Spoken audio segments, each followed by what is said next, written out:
And what the fuck was I gonna say? What's going on, YouTube? My name is Dom, and today I am back with Ghost Recon Wildlands and your Wildlands tips.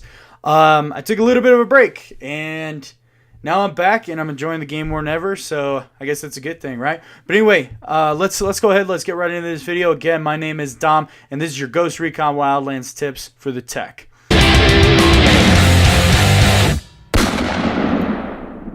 So, to begin this off, man, I gotta say that with the tech, when I first started out, I thought that this guy was not very good. I wasn't having a lot of fun with him. After I played with him for a while, I think he's one of the best classes to have on your team in the game. I think he's almost necessary for every single team, no matter what you're doing, no matter what your play style is. I think the tech is going to be a great asset. Now, his jammer, man, is weird.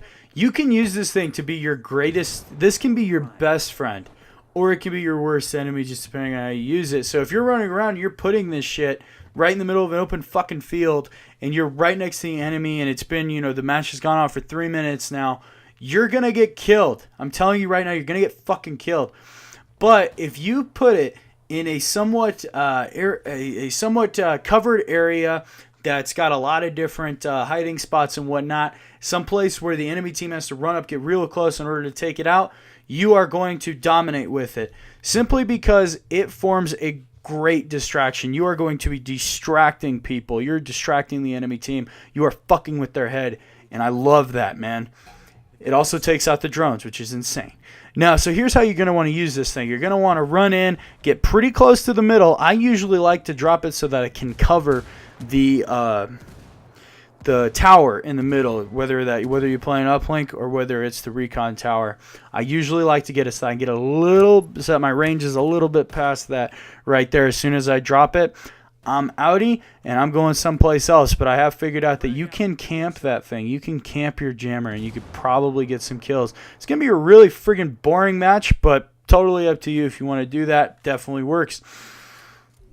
Now, what's great about this thing, man, is it basically nullifies the medic, the scout, and the artillery who heavily rely on their drones. It's going to basically nullify them. A lot of their tools, if not all of their tools, are taken away. And I love it, man. It's amazing. It's like fucking butter.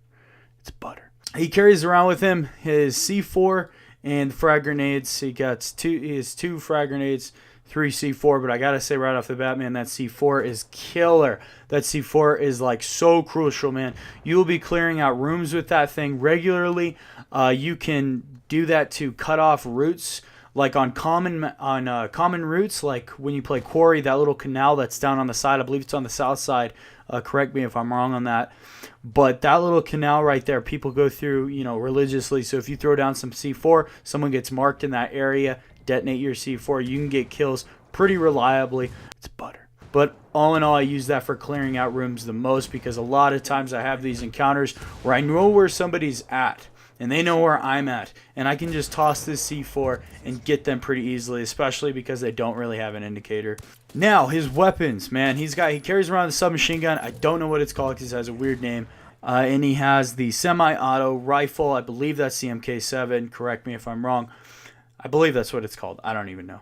Both of these weapons are viable, just depending on whether you want to be rushing more, or whether you want to play a medium range to defensive gameplay, game style. So for me, the semi-auto rifle works best. I get 3 hit body kills with that thing regularly. With the submachine gun, also a great weapon, but I prefer the semi-auto. It's butter. Understanding what the enemy team is thinking is crucial with the tech.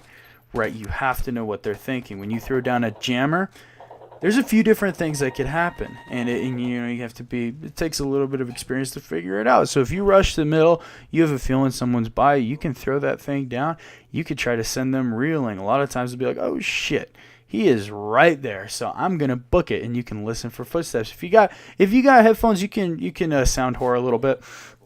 So you can try to send people reeling. You can also hear when they're coming in. You could drop some C4 by that fucking jammer, and then detonate that sumbitch. When you hear somebody, you could go upstairs. You could drop that jammer downstairs. You could go upstairs while your C4 is downstairs. As soon as you hear someone walk in, bam. Motherfucker gone. It's butter. You can do that. And that's what I love, man. There's a lot of different options. There's a lot of different play styles you can do with this. Since I prefer the semi-auto, I flank a lot, man. I will flank and I will drop my jammer around the flanks, and I'll try to get away from my team, man, because I want to pull attention away from them. So I'll go around the flanks, I'll drop it still so that I can cover that tower. But then I know, man, I know what the enemy team's thinking. They're all going to be looking that way now. So I'll drop it, I'll run back. My friendlies have a better chance of going up the middle. They have a better chance of doing what they need to do. And yeah, that's what's great about this class, man. It's just the versatility. I honestly think he's one of the best classes in the game, man. After I do my review for all of them, after I do my tips for all of them, I am going to do a top 10 classes. Well, I'm probably going to rank every single class in the game from worst to best, or best to worst. I don't know. We'll figure it out. But anyway, if you guys did like the video, please drop me a like. If you're new to the channel, make sure you subscribe so you can keep up to date with all of my future content. These videos are going to be coming pretty regularly now. And what the fuck was I going to say?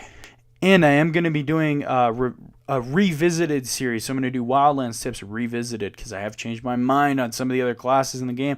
After I got some more playtime with them, I've changed my mind a little bit. So I'm going to do revisited ones where you can figure out what I'm thinking now about those classes. But anyway, thank you guys so much for watching, and I will see you in the next video. It's butter.